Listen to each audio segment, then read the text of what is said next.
nace un canto antiguo. Bosque camina entre hojas y sol, historias guardadas en cada camino, memoria viva que no se perdió. Hay huellas firmes sobre la tierra, pasos que el tiempo no borrará. Aunque el silencio intente imponer miedo, la selva entera sabrá hablar.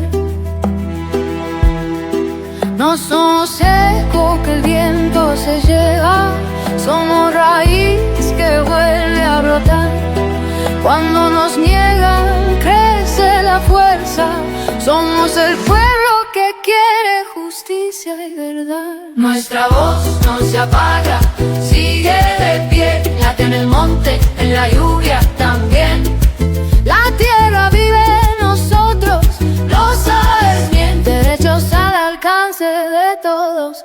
Por fin no hay distancia que apague este clamor, y olvido que rompa nuestra unión.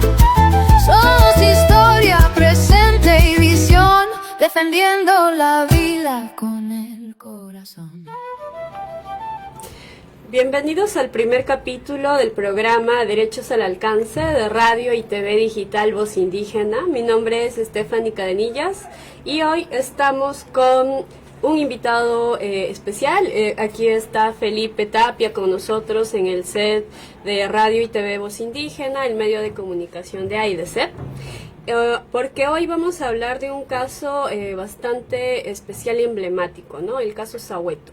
Entonces, antes de iniciar la conversación, les invito a darle like y compartir a este programa en nuestras diferentes redes sociales. Bienvenido, Felipe, a este espacio. Muchas gracias, Stephanie. Buenas tardes con todos y todas. Gracias por la oportunidad. Bien, como comentaba, ¿no? Sabemos que el caso Sahueto a nivel mundial incluso es bastante emblemático. Pero, ¿nos puedes dar un pequeño contexto? ¿Qué es el caso Sahueto? El caso Sahueto tiene un contexto muy especial para la defensa de los derechos indígenas en general y la defensa territorial en particular. El caso Sahueto representa la lucha por la defensa territorial de defensores y defensoras indígenas en el Perú. Y en el caso concreto, los hechos nos llevan a señalar que, en este caso, los líderes de la comunidad nativa Alto Tamaya Sahueto perdieron la vida defendiendo el territorio o la propiedad comunal o la propiedad territorial, específicamente el uso de los recursos naturales, recursos forestales, los bosques, a partir de amenazas y ataques que provenían de taladores ilegales. Estamos hablando de un tema muy serio que lo podemos calificar de problema estructural en el Perú, que es el de las economías ilegales, tala ilegal, minería ilegal, narcotráfico. Pero en el caso Sahueto, la defensa territorial que ejercieron los líderes se concentró básicamente en que el territorio comunal se encuentre libre o se ejerza propiedad y posesión sobre el territorio comunal de manera pacífica ante amenazas de taladores ilegales. Y lo particular es que en este caso la amenaza también en su momento la promovió el propio Estado, porque se otorgaron concesiones forestales de manera ilegal a la empresa, en este caso porque ya existía una superposición al territorio de la comunidad, que es una cuestión que nosotros hemos evaluado incluso desde el derecho constitucional, porque sobre todas las cosas se encuentra la garantía de la propiedad comunal. Y en el caso Sahueto, básicamente, lo que ocurrió fue que los defensores, al resistir ante las amenazas y ataques, porque se oponían a que la empresa maderera realizara actividades de explotación de sus bosques, y en ese caso lo que hacen es recibir amenazas, porque ellos también ejercieron acciones legales, lo cual también nos lleva a reflexionar cuán importante es la labor o el rol que cumplen los defensores y las defensoras indígenas. Acciones legales que se manifestaron en peticiones administrativas, denuncias ante el Ministerio Público, incluso solicitudes ante el propio gobierno regional y la Dirección Regional Agraria, en este caso de la región de Ucayali, para abordar esta problemática. Sin embargo, ante la falta de respuesta o la respuesta no eficaz, es que se produjo el asesinato de los 4 líderes indígenas de la comunidad Alto Tamaya Sahueto. Entonces, en concreto y resumiendo, el caso Sahueto se puede enfocar como el hecho que tiene que ver con los defensores y las defensoras indígenas que realizan actos de defensa de la propiedad territorial incluyendo en este caso los bosques con los cuales mantienen los pueblos indígenas una relación especial espiritual. Y como consecuencia de esta defensa se establece la problemática de las economías ilegales que lo que hacen es amenazar y atacar a estos defensores y defensoras indígenas. Y es muy importante lo que has dicho, ¿no? Porque sabemos que han sido 4 dirigentes, líderes indígenas de la comunidad, y que incluso uno de ellos, ¿no? Edwin Chota, ya venía denunciando este caso, esta presencia de madereros ilegales en su territorio, ¿no? Y en ese sentido, ¿por qué este caso sigue siendo tan emblemático a nivel nacional, a nivel internacional? El caso es emblemático porque en el contexto de la defensa que realizan las comunidades nativas sobre sus territorios, resalta la figura de los defensores y las defensoras indígenas, quienes tienen roles específicos que son muy importantes para las comunidades nativas. En este caso son roles de representación, pero también de facilitar o promover el ejercicio de derechos fundamentales. En este caso, el defensor o la defensora indígena que representa a una comunidad nativa, lo que hace es canalizar la voluntad comunal o colectiva de todos los miembros de la comunidad, o de la Asamblea General, por ejemplo, para activar las garantías que debe implementar el Estado a través de la intervención policial, la intervención del Ministerio Público o del Poder Judicial, para resistir estos ataques de las economías ilegales. Y en el caso Sahueto resulta emblemático porque es el primer caso sobre defensores indígenas que obtiene una sentencia firme y definitiva a nivel judicial.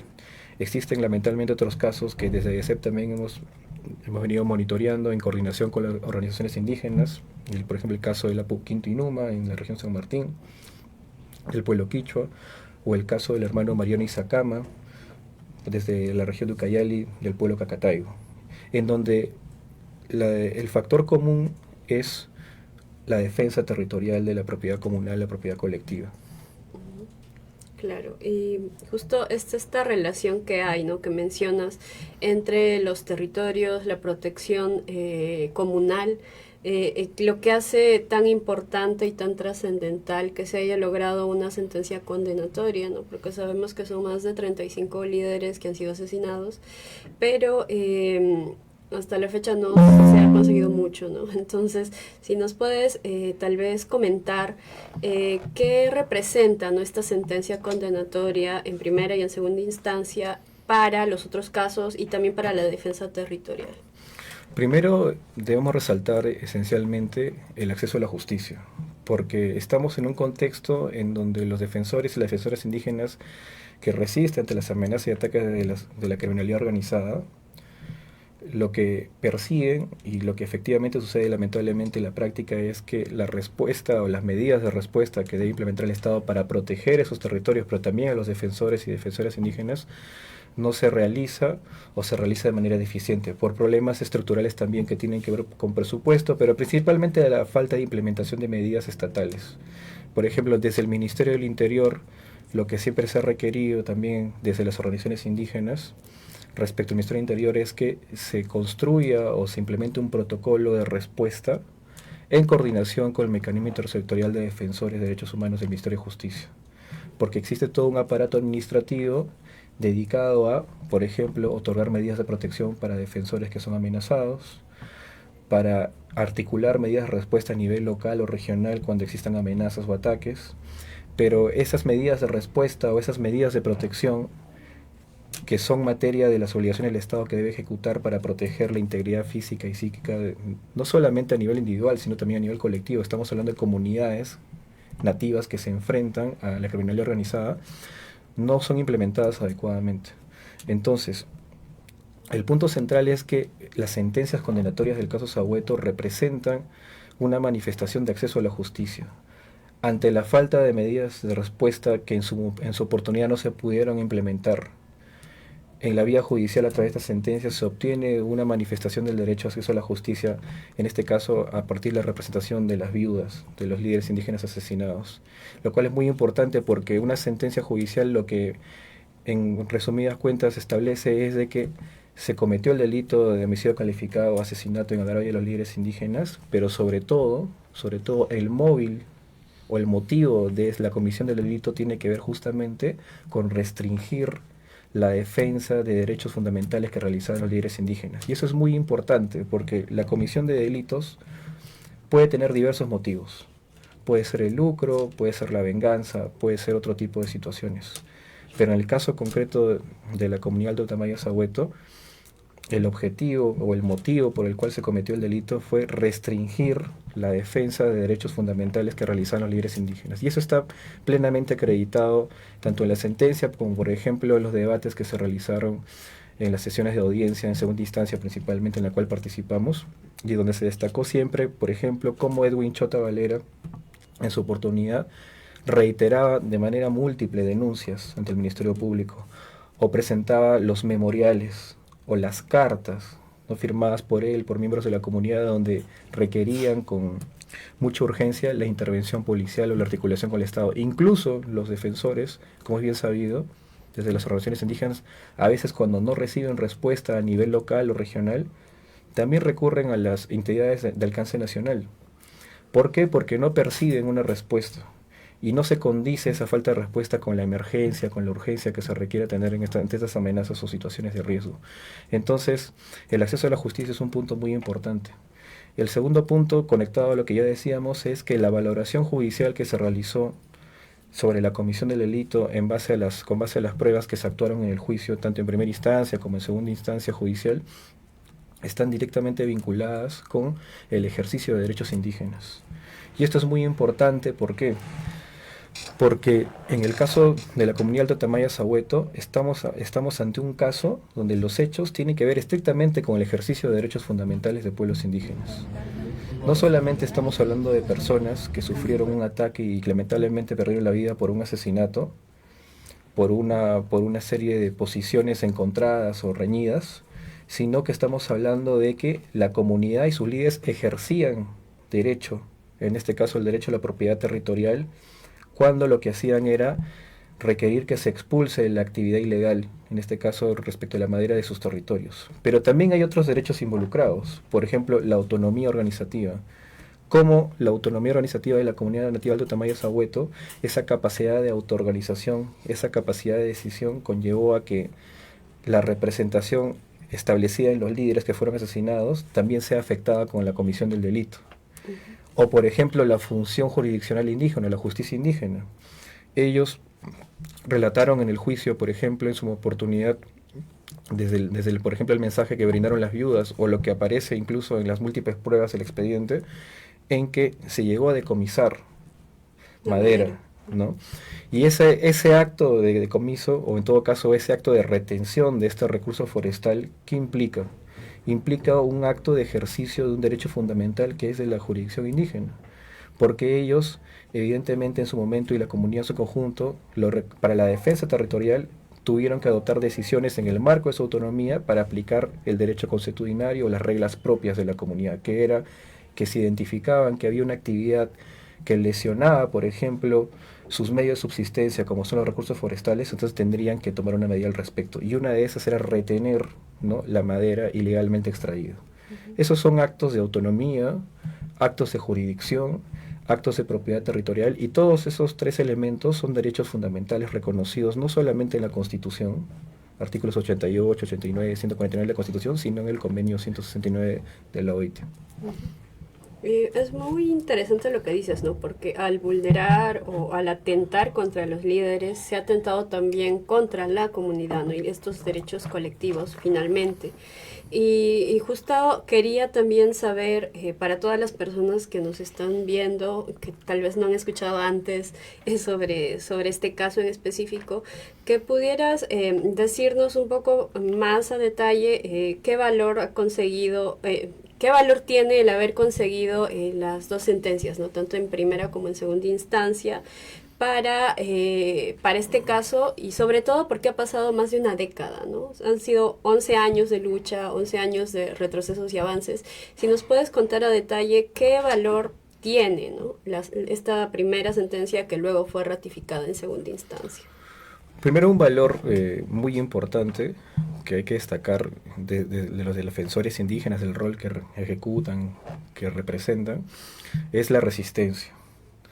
Porque la resistencia, cuando es amenazada por la criminalidad organizada, por los actores de las economías ilegales, a veces, obviamente, no por falta de voluntad, se puede quebrar.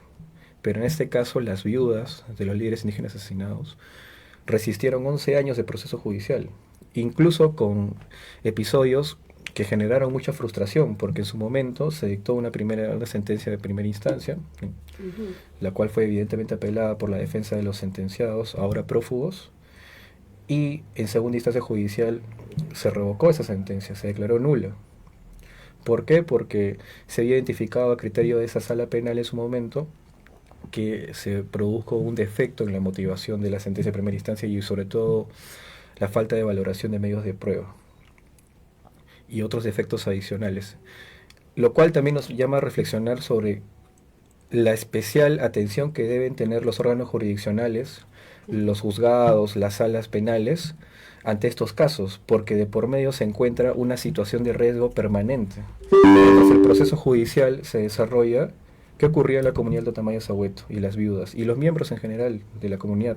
Seguían expuestos a la situación de riesgo de las amenazas y de los ataques de las economías ilegales. Entonces, el concepto de que el proceso judicial cumpla con la garantía del plazo razonable es muy importante, y eso está conectado directamente con la resistencia de los defensores y defensoras indígenas, porque si bien el defensor o la defensora indígena va a resistir porque reclama o exige el cumplimiento de un derecho fundamental, eso no implica que el Poder Judicial deba demorar un proceso de este tipo de tal importancia por 11 años. Claro. Entonces eso directamente genera una afectación al plazo razonable, que es parte del debido proceso, que es un derecho que toda persona tiene, incluyendo las comunidades nativas, y en este caso la representación de los líderes indígenas asesinados a través de las viudas. Pero también una cuestión fundamental es que si bien ha habido un retardo, una dilación extendida, en el marco de esa resistencia, lo que también se ha podido observar es que las sentencias de primera y segunda instancia lo que han hecho es también establecer la puerta para insertar, por ejemplo, la lógica de derechos indígenas aplicadas a la valoración judicial.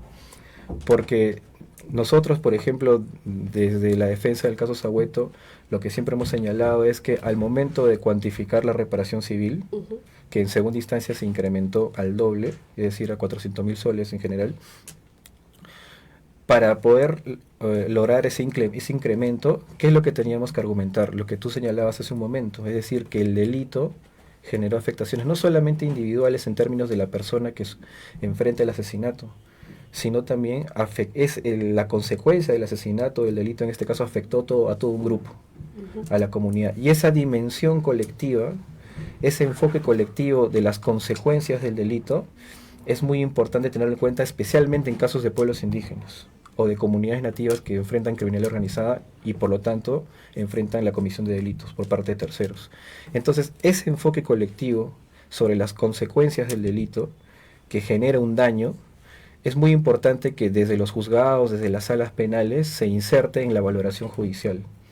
Porque cuando se asesina a un defensor indígena o un defensor indígena, no solamente está involucrada la persona en sí misma en sentido individual, sino toda la comunidad, en sentido colectivo. Y eso, por ejemplo, se demuestra en el caso Sahueto. Los líderes indígenas, ¿qué roles cumplían?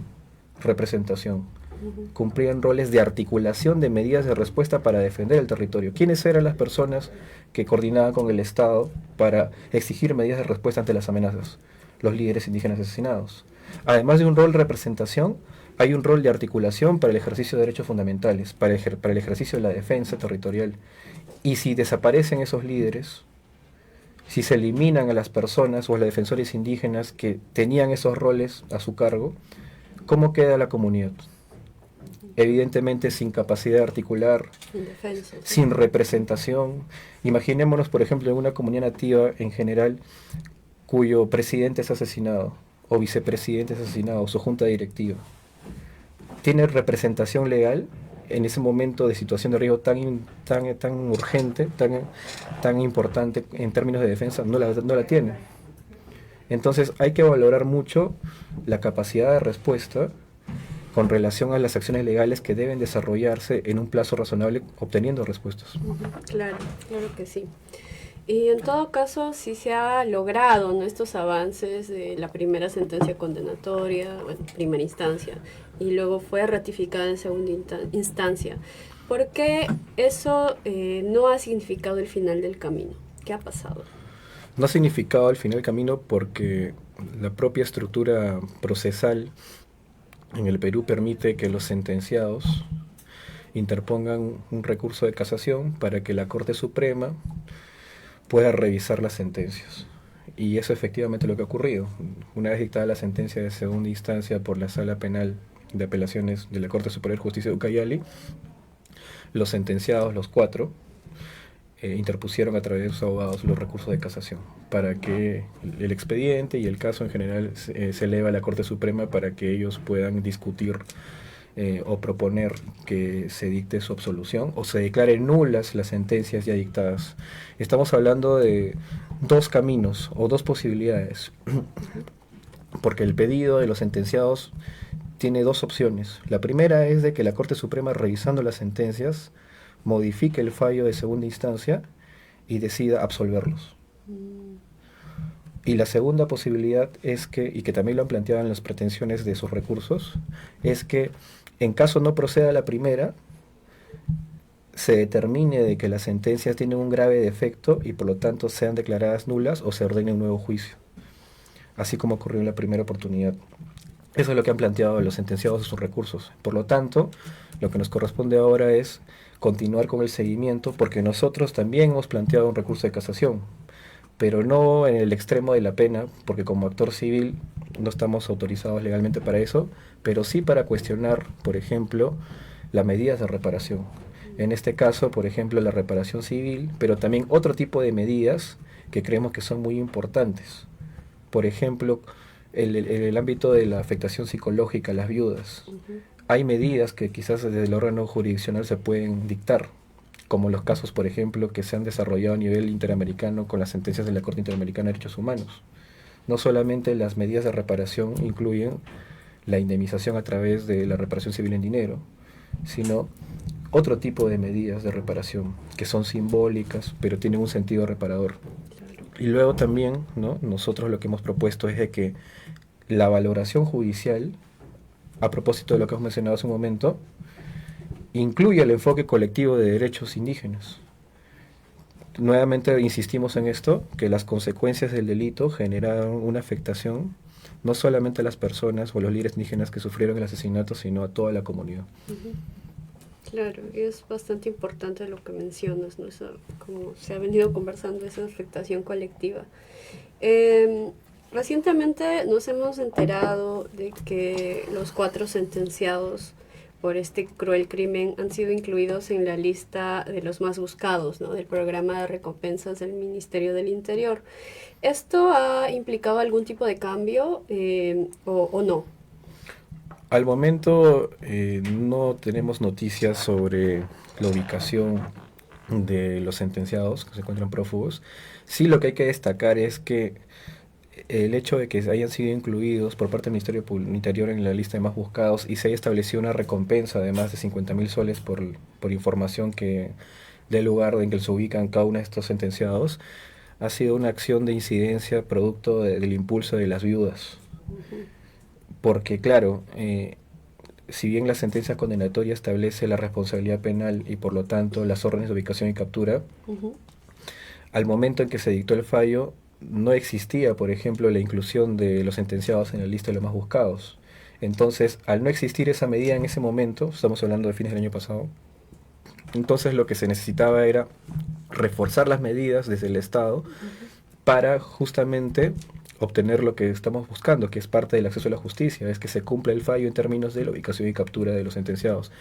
Y se necesitó una labor de incidencia legal, ¿no?, ante el Ministerio del Interior, para que los sentenciados, así como hay muchos en el Perú, ¿no?, sean específicamente por las características del caso incluidos en esta lista, ¿no? Y además de eso, establecer una recompensa que nos genere mayores posibilidades de dar con su ubicación. Entonces, es una acción legal o de incidencia legal que se realizó por impulso de las viudas de los líderes indígenas asesinados, lo cual nos hace comentar que para la ejecución de la sentencia condenatoria siempre se necesita también una labor de monitoreo e identificar si se necesitan acciones adicionales para reforzar la búsqueda del acceso a la justicia. Sí, gracias Felipe, y justo vamos a ir una pausa. Te agradecemos por estar en este espacio y en unos segundos o minutos vamos a retomar este primer capítulo del programa Derechos al Alcance. Gracias.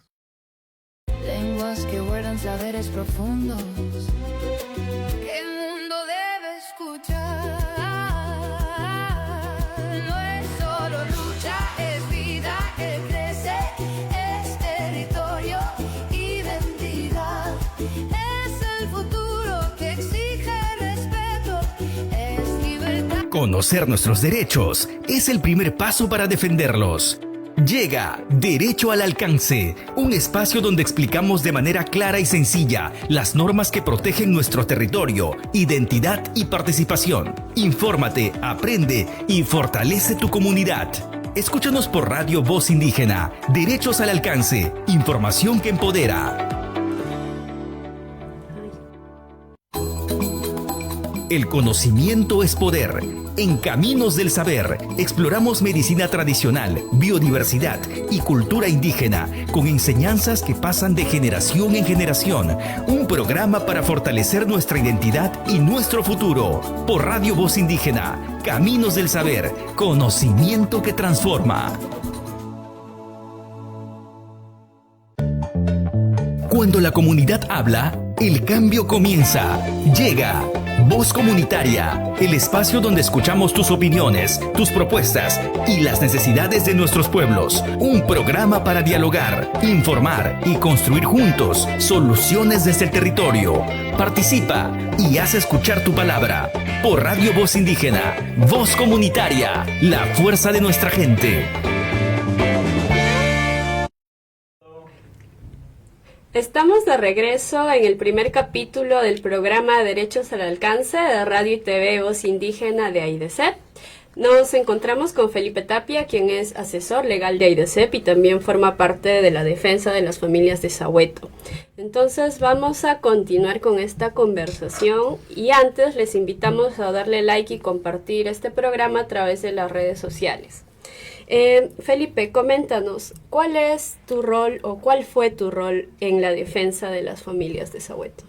Bueno, mi rol fue, junto al equipo legal de AIDESEP, ejercer la defensa procesal de las viudas en el ámbito de la actuación del actor civil en el proceso penal, porque el Ministerio Público participó como la parte acusadora, la defensa de los sentenciados, y nosotros en la parte civil o el actor civil en representación de las viudas para requerir justamente el ámbito de la indemnización y las medidas de reparación y sobre todo que se ejecute la sentencia de primera instancia luego de expedirlas de segunda instancia.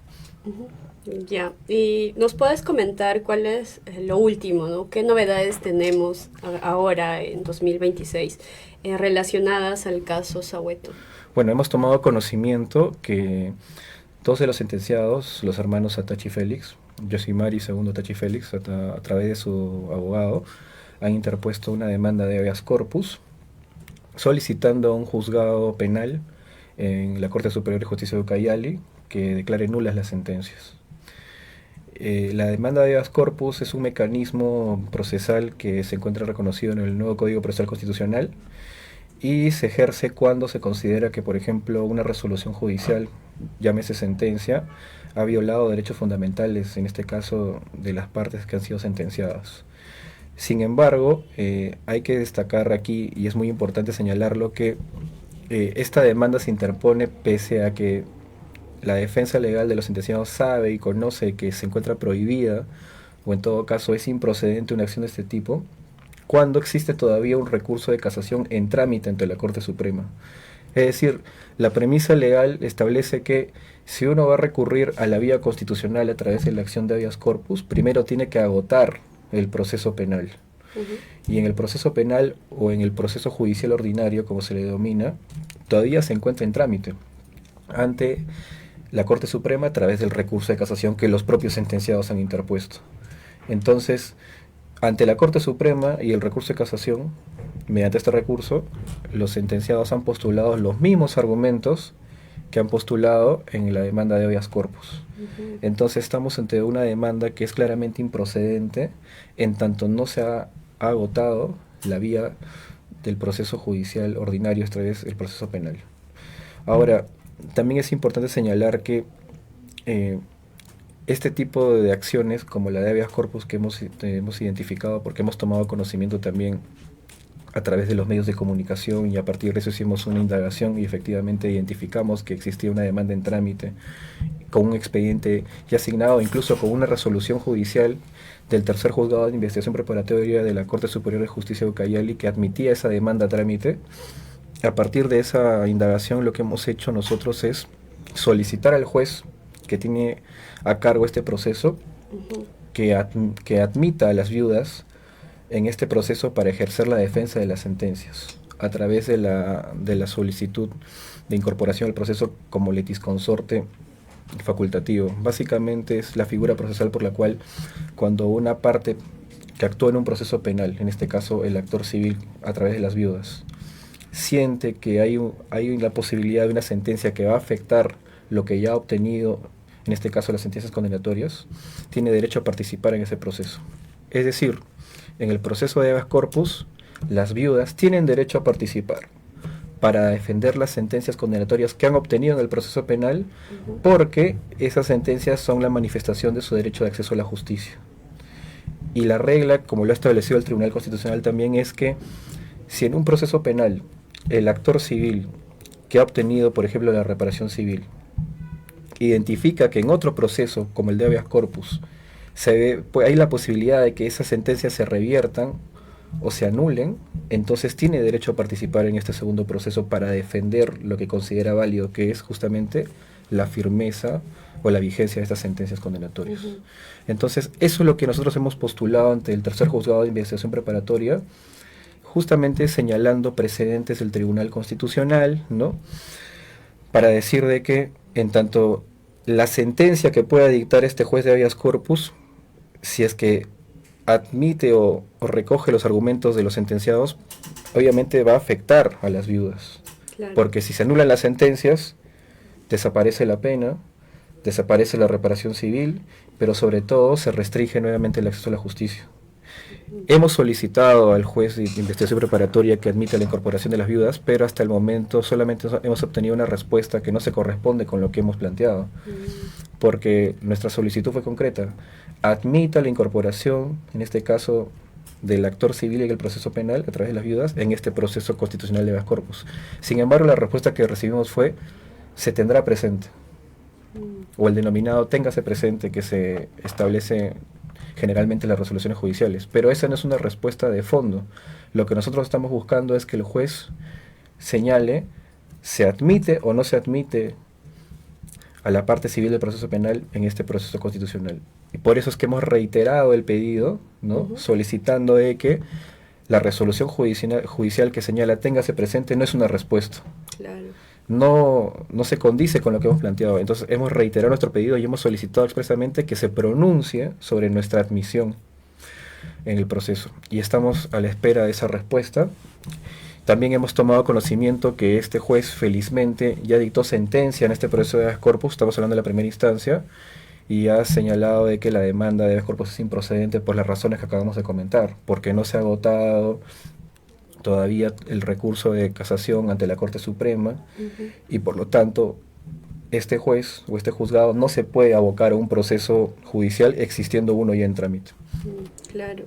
Y bueno, más allá de este recurso que han puesto los sentenciados y de otros que también se evidencian, ¿qué revelan estos intentos sobre las estrategias de la defensa de los sentenciados?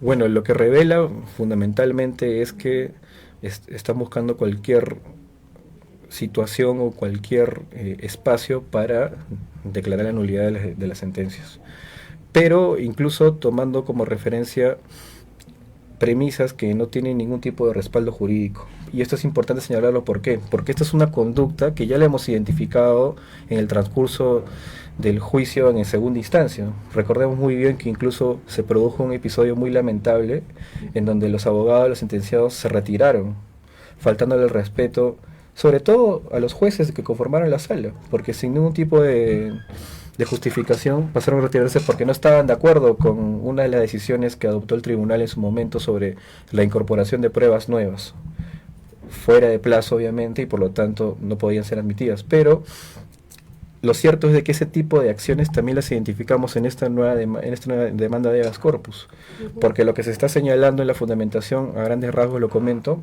es que la demora en la notificación de la sentencia condenatoria de primera instancia en su momento genera la nulidad de todo el proceso penal.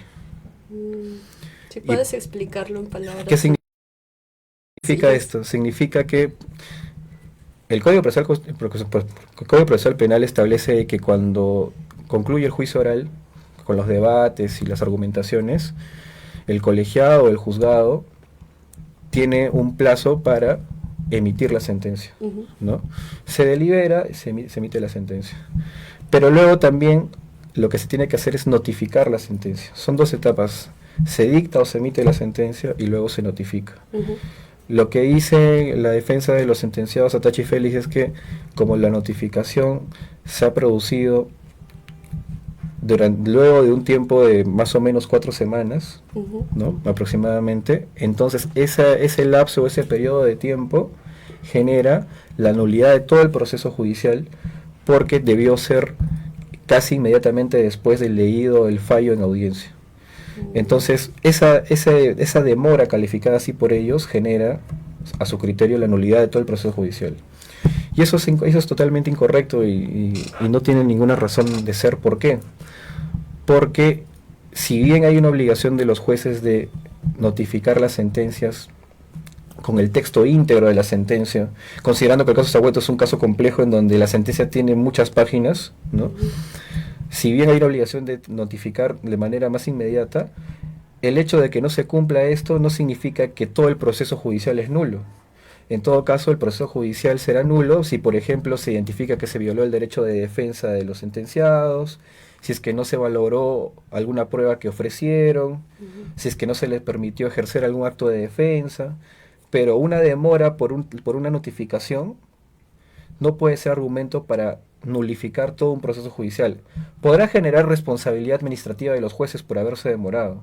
Eso sí, es posible, porque los jueces, a pesar de que tengan sobrecarga procesal, que es un problema muy conocido, lo cierto es de que tienen la obligación de notificar la sentencia. Pero esa demora, ya sea condicionada por la realidad o por los problemas de sobrecarga, no puede generar pues la nulidad de todo un proceso judicial, cuando, y esto es muy importante resaltarlo, el derecho a la defensa de los sentenciados se ha respetado en todo momento. Otra cosa sería, por ejemplo, ¿no?, diferente de que la sentencia se haya notificado solamente a las viudas y no a ellos. Y ahí sí ellos podrían decir, como no me han notificado, no he podido presentar un recurso de apelación para que se revise. Pero eso no ha ocurrido, se les ha notificado, quizás con una demora extendida, pero eso no puede generar de ninguna manera la nulidad del proceso judicial o de las sentencias, ¿no? Lo que sí puede generar es una responsabilidad administrativa, una sanción a los jueces, generalmente a través de multas, que es una medida distinta, pero de ninguna manera se puede afectar las sentencias apelando a este tipo de razones. Es una cuestión que hay que establecerla muy bien de manera clara. ¿Por qué? Porque bajo esa lógica, los procesos complejos, en adición a la sobrecarga procesal que tiene el Poder Judicial, todas las sentencias que se generan a partir de los casos serían nulas. Y eso no es correcto. Entiendo. Y entonces, viendo, ¿no?, que todo este contexto, todo este escenario donde la defensa de los sentenciados están buscando de alguna manera debilitar o allanar el camino hacia la impunidad, ¿podrías comentarnos justamente dónde está esa línea, ¿no?, entre el derecho a la defensa de estos acusados, sentenciados, y el sistema y el uso del sistema para, justo como comentaba, generar impunidad? Lo que nosotros siempre hemos advertido desde el primer momento en la segunda instancia judicial es que, como cualquier persona, los sentenciados tienen el derecho fundamental a la defensa garantizado en el proceso. Eso no lo cuestionamos. El derecho a la defensa es irrestricto y por lo tanto cualquier persona lo debe exigir, lo debe invocar, y los órganos jurisdiccionales tienen que respetar y garantizar ese derecho. Pero una cuestión diferente es que bajo el derecho a la defensa o invocándolo se realizan actos de mala fe para dilatar el proceso, para generar incidencias dentro del proceso que no tienen ningún fundamento, para proponer pretensiones jurídicas que no tienen ningún respaldo en la norma o en los precedentes de sentencias anteriores. Ese tipo de pedidos lo que hacen es generar, no solamente la dilación de los procesos, sino genera también que, por ejemplo, se puedan producir sentencias o pronunciamientos judiciales contradictorios. Porque una de las razones por las cuales la regla es que primero se culmine un proceso y luego se inicia otro, es justamente evitar pronunciamientos contradictorios. Porque si el juez de habeas corpus, por ejemplo, no se hubiese enterado de que existía un recurso de casación en trámite y hubiese decidido anular las sentencias cuando otro juez podría confirmar su vigencia, se producirían sentencias contradictorias. Y eso como consecuencia de un acto de mala fe, o mala fe procesal como lo denominamos. Entonces, si bien existe un derecho a la defensa que debe ser ejercido y debe ser exigido por cualquier persona, bajo la tutela de este derecho no se pueden plantear cuestiones para obtener ventajas de manera indebida o de manera temeraria o maliciosa. Por ejemplo, en el caso de las sesiones de audiencia de segunda instancia, nosotros experimentamos un episodio muy lamentable cuando uno de los abogados de la defensa de los sentenciados interpuso un denominado recurso de apelación sobre la resolución que dictó la sala en ese momento, que rechazaba el ofrecimiento de pruebas nuevas. Ellos habían ofrecido prueba nueva fuera del plazo y sin cumplir los criterios. La sala, obviamente aplicando la ley, dijo se rechaza este pedido, porque no cumple los requisitos y porque no se ha presentado dentro de la oportunidad. Y a pesar de que se sabe, y los abogados saben de que no se puede apelar a ese tipo de decisiones, los abogados presentaron un recurso de apelación ficticio, lo sustentaron en medio de la audiencia, y cuando la sala reafirmó el criterio que establecía la ley, pasaron a retirarse. Luego recusaron a los jueces sin ningún fundamento basado en la norma, ni en hechos, ni en derecho, y por lo tanto eso que produjo una dilación. El proceso en el caso Sahueto en segunda instancia se dilató mucho por estos actos de mala fe, escudados en el derecho a la defensa. Entonces esa es una situación que evidentemente no se puede permitir, y lo que estamos haciendo ahora en la defensa, en el caso del habeas corpus, es identificar esas acciones nuevamente, y por lo tanto estamos también en la línea de monitorear cómo se va desarrollando este proceso. Por eso nuestro objetivo es que participemos en este proceso de habeas corpus, pero para eso se tiene que admitir la incorporación de las viudas como actor civil del proceso penal para defender las sentencias. Claro, y bueno, con este proceso aún pendiente, ¿no? Tanto el de habeas corpus como también el proceso de casación en la Corte Suprema, ¿qué escenarios podrían darse ahora a nivel general para llegar quizás al final del camino del caso Sahueto? Los escenarios los tenemos que dividir en dos. Primero, en el proceso penal ante la Corte Suprema, el recurso de casación se evalúa en dos etapas. La primera etapa es cuando la Corte Suprema verifica si es que ese recurso de casación que se ha presentado cumple los requisitos para ser evaluado en el fondo. ¿Qué significa esto? La Corte Suprema evalúa y dice, este recurso de casación plantea un caso novedoso, plantea un caso de características particulares que la Corte Suprema no ha visto antes, porque si hay un caso, si el caso Sahueto según la Corte Suprema es un caso diferente a los que ha visto anteriormente sobre homicidio calificado, podría decidir examinarlo en una audiencia pública. Pero, por ejemplo, si es que la Corte Suprema identifica que el caso Sahueto es un caso de homicidio calificado, ¿no?, que no cumple los requisitos para ser examinado en audiencia, simplemente debería rechazar la casación. Y por lo tanto, concluiría el proceso penal. La particularidad del trámite de los recursos de casación ante la Corte Suprema es de que hay dos etapas. Primero, la Corte verifica si se cumplen los requisitos sobre cómo se ha planteado el caso, si es un caso que propone criterios novedosos a nivel legal, ¿no?, si es un caso que necesita un pronunciamiento judicial especial, particular, ¿no? Y luego, si es que se admite o supera ese filtro, recién la Corte Suprema convoca una audiencia pública para examinar el caso. A diferencia de los casos que se tramitan en segunda instancia, que uno interpone su recurso de apelación y automáticamente accede a la evaluación judicial. En el caso de la Corte Suprema, no. Primero, se verifica el cumplimiento de requisitos bajo criterios muy rigurosos, y luego de eso, si es que se decide que se superaron esos requisitos o ese filtro, recién pasamos a una segunda etapa. Entonces, el escenario en la Corte Suprema va a tomar todavía un tiempo, todo este año, porque la Corte Suprema recibe todos los casos judiciales de todas las regiones del país, entonces la sobrecarga es importante. Y tiene un criterio estricto de resolver o pronunciar sobre los casos en orden de llegada. Claro. Entonces, el caso Sahueto tiene ante la Corte Suprema más o menos aproximadamente unos 3-4 meses, y por lo tanto todavía hay un tiempo extendido que hay que esperar. Ese es el primer escenario, ¿no?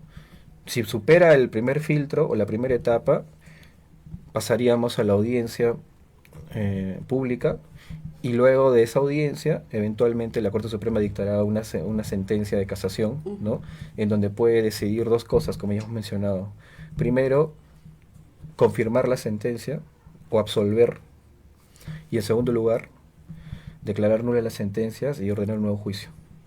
Pero para llegar a ese momento, primero tenemos que verificar si se transcurre la primera etapa, ¿no? Claro. Que es una etapa estrictamente de verificación de requisitos.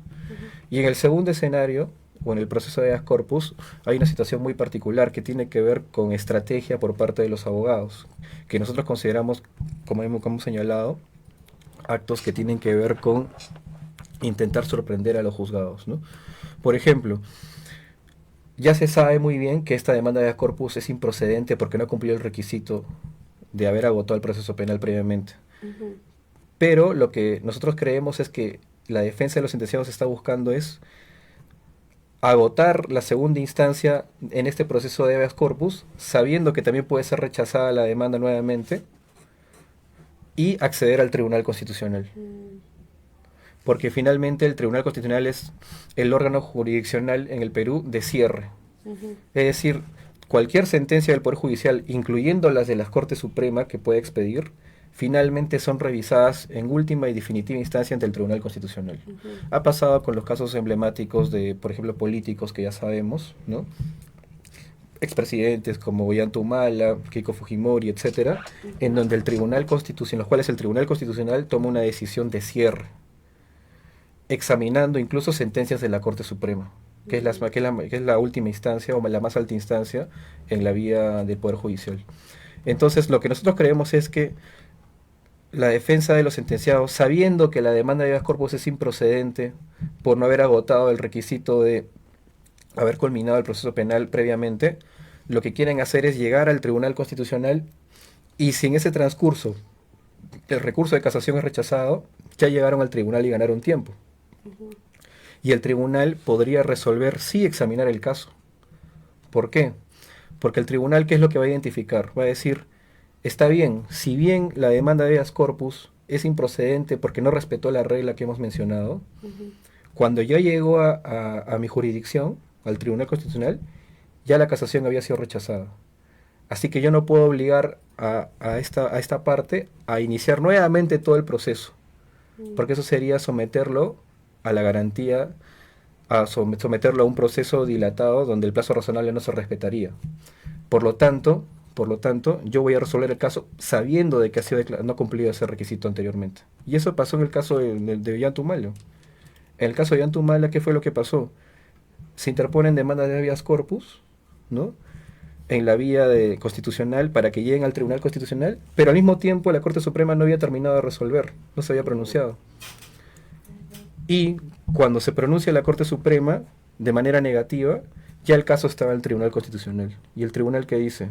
Si bien no han cumplido inicialmente la regla de agotar la vía del proceso penal, como ya llegó al Tribunal Constitucional, yo no puedo obligarlos nuevamente a realizar todo el proceso. Así que yo voy a resolver el caso. Es una excepción a la regla. Entonces nosotros creemos que están buscando invocar esa excepción a la regla. ¿Para qué? Para no esperar que primero se pronuncie la Suprema de aquí a un año o quién sabe cuánto tiempo para recién iniciar el proceso de habeas corpus. Ellos han optado por otra forma. Iniciamos al mismo tiempo el proceso de habeas corpus, ganamos tiempo y si nos rechazan, el tribunal nos va a resolver el caso invocando esta excepción a la regla. Y esa es básicamente una estrategia que tiene que ver con manejar los tiempos. Claro. Eso principalmente creemos y por eso es que nosotros sí estamos en la línea de incorporar las viudas o su representación a este proceso de habeas corpus. Es bastante interesante, ¿no? Cómo tratan de manipular todos estos procesos con estos recursos. Y ya, digamos, hablando más en general de casos de defensores indígenas, ¿qué significa el caso Sahueto para otros casos que han ocurrido en el país a nivel, ¿no? de los juicios y de todo el proceso que estamos viendo, con todo lo enredado que es? ¿Qué representa el caso Sahueto? Bueno, el caso Sahueto representa, para el caso de defensores indígenas, el caso del Apu Quinto Inuma, caso de Mariano Izacama y otros defensores indígenas, que en el proceso judicial sí se puede obtener el acceso a la justicia como derecho y sobre todo sí se puede identificar a los responsables y obtener una condena. Y esto que puede parecer obvio es muy importante resaltarlo. ¿Por qué? Porque la gran particularidad que se identifica en los casos de amenazas a defensores indígenas es que siempre se denuncia. Siempre se plantean peticiones al Estado para repeler la amenaza o el ataque. Pero lamentablemente no se obtienen resultados en el momento que se debería. Entonces, el caso Sahueto representa, ¿qué cosa especialmente? Que todas esas cartas, todos esos pedidos o esas actas de asamblea que presentaban los líderes indígenas asesinados, especialmente Edwin Chota Valera, todas esas cartas, todos esos pedidos, esas actas de asamblea que se presentaban a las autoridades de manera constante, de manera permanente, todos esos pedidos de intervención, a pesar de que no sean atendidos, a pesar de que no sean escuchados y a pesar de esa situación de negativa igual se presentaban, generaron al final un resultado judicial. Entonces el mensaje es que ante el ataque o la amenaza o la situación de riesgo que experimentan los defensores y las defensoras indígenas, siempre se debe accionar en términos legales, siempre se debe recurrir a las instancias competentes, a pesar de que sabemos de que es probable que no obtengamos una respuesta inmediata o a veces no obtengamos una respuesta. Lo que se trata es construir una línea de resistencia, no solamente en el ámbito de la defensa territorial, sino también en articulación con las instituciones del Estado. Y eso, en términos judiciales, lo que hace es generar prueba. Porque en el juicio del caso Sahueto, ¿qué se tomó como referencia para identificar cómo se iba desarrollando o escalando la amenaza que ejecutaron los sentenciados contra los líderes asesinados? Las cartas que enviaba la comunidad. Son tomadas como declaraciones de los defensores que en su momento experimentaban el riesgo. O por ejemplo las actas de asamblea o las peticiones al gobierno regional. Todo ese acumulado de documentos que expresan una voluntad de resistir, de requerir ayuda, todo eso finalmente funcionó en términos de prueba para obtener una condena. Entonces, la misma situación experimentan los defensores en otras regiones amazónicas, a diferencia de Ucayali, o en el mismo caso de la región de Ucayali también puede ser que existan otros casos, y lo cierto es que el caso Sahueto reafirma que esos actos de defensa territorial, pero también de nivel legal, incluso realizados por las propias comunidades, a veces sin acompañamiento legal, son muy importantes en el futuro. Justo comentabas, ¿no?, que no es un caso puntual, son muchos casos de defensores y es todo un sistema en realidad, ¿no?, que está de alguna manera violentando a los líderes, lideresas indígenas en los territorios. Y en ese sentido también quisiéramos que nos puedas comentar qué cosas se viene impulsando desde las organizaciones indígenas como IDC, Puraú o las otras regionales que son afiliadas a IDC. Principalmente lo que se promueve es, y esta es una tarea que nosotros también tratamos de impulsar, a pesar, por ejemplo, del cambio de funcionarios o el cambio de que pueden haber entre los servidores públicos, funcionarios públicos, es la articulación con los ministerios que tienen atribuciones para generar medidas de respuesta, principalmente el Ministerio del Interior, principalmente el Ministerio de Justicia o el Ministerio de Cultura, las dependencias policiales a nivel local o regional, justamente para promover medidas de respuesta articuladas. Y esto pasa por ejemplo, que desde el Estado se reconozca el rol muy importante que puede cumplir las organizaciones indígenas, no solamente la IDESEP, sino a nivel regional o las federaciones a nivel local o provincial, para establecer esa comunicación que también puede generar a mediano, corto o largo plazo pruebas que se pueden utilizar en el proceso judicial o en las investigaciones fiscales. Muy importante, por ejemplo, reconocer también que la jurisdicción indígena que ejercen las comunidades nativas también es muy importante. Las actas de asamblea, por ejemplo, que se pueden emitir en las comunidades nativas respecto de una situación de riesgo, respecto de una actividad cometida por la criminalidad organizada, también puede ser en el futuro valorada como un medio de prueba que pueda ayudar a la investigación, que pueda en el futuro ayudar a obtener una condena. Es decir, estamos hablando de articular el ejercicio de derechos indígenas con las entidades del Estado a través de sus funciones para generar medidas de respuesta. También lo que nosotros hemos hecho es, por ejemplo, trabajar mucho en el fortalecimiento de derechos en diversos espacios de asambleas o, por ejemplo, con las organizaciones indígenas para reafirmar cómo el ejercicio de la propiedad territorial, de la autonomía o de la jurisdicción indígena es parte fundamental de la defensa o la resistencia ante ataques o amenazas de economías ilegales. También hemos trabajado con los mecanismos de autoprotección indígena. Por ejemplo, el mecanismo de autoprotección indígena es básicamente una forma, una manifestación de la autonomía de las comunidades nativas, donde se crea una organización interna con la finalidad de reforzar la protección territorial. Tenemos a las guardias indígenas en Ucayali, la guardia indígena Shipibo, la guardia indígena Cacataibo. En Selva Central, por ejemplo, tenemos la seguridad indígena amazónica, o tenemos otro tipo de formas de organización a nivel regional de los pueblos indígenas amazónicos que tienen justamente la finalidad de reforzar la protección territorial, la defensa territorial. Entonces, es una labor de IDESEP reforzar estos mecanismos, porque es una expresión de ejercicio de derechos indígenas. Y eso también pasa por plantear estas nuevas formas de organización, que ya tienen buen tiempo, en el ámbito de la implementación y del conocimiento de los organismos internacionales. Porque la Comisión Interamericana de Derechos Humanos, en su labor de monitoreo, que el Poder Judicial, que el Ministerio Público conozca al detalle que estos mecanismos de autoprotección indígena, creados desde las comunidades nativas, son un mecanismo que justamente se viene articulando ante la ausencia del Estado.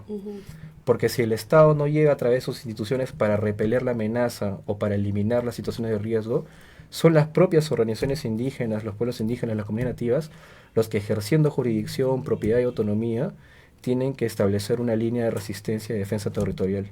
Entonces pasa mucho por reforzar el derecho y pasa mucho por articular medidas coordinadas con el Estado para generar respuestas. Y bueno, me quedo con la frase, ¿no?, que comentaste de la articulación necesaria desde los territorios con las instituciones del Estado, ¿no? Bueno, solo quería cerrar ya esta parte, tal vez con una frase final que quieras dejar, algo muy breve porque ya tenemos que cortar.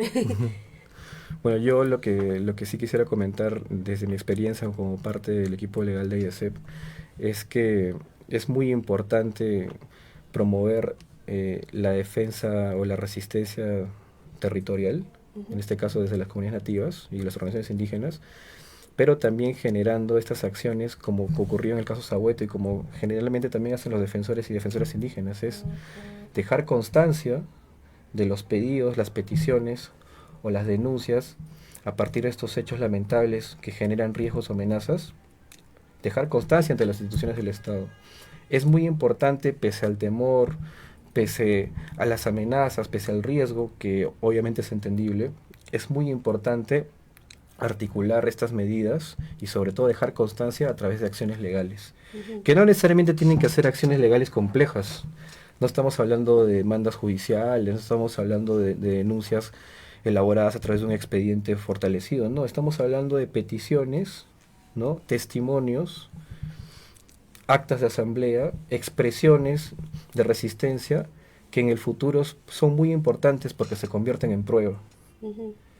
Y eso a mediano, largo plazo o incluso a corto plazo puede generar medidas de respuesta, siempre, siempre insistiendo en que es muy importante exigir al Estado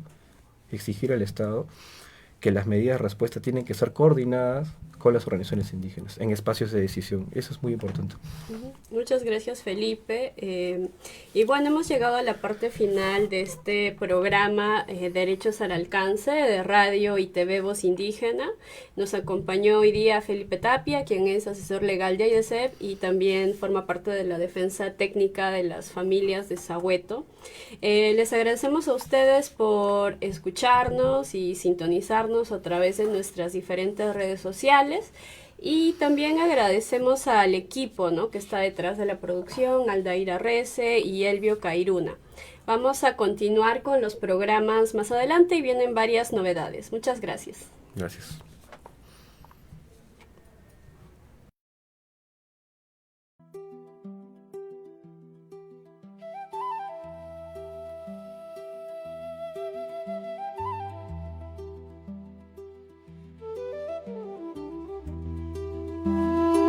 Desde el río nace un canto antiguo, voz que camina entre hojas y sol, historias guardadas en cada camino, memoria viva que no se perdió.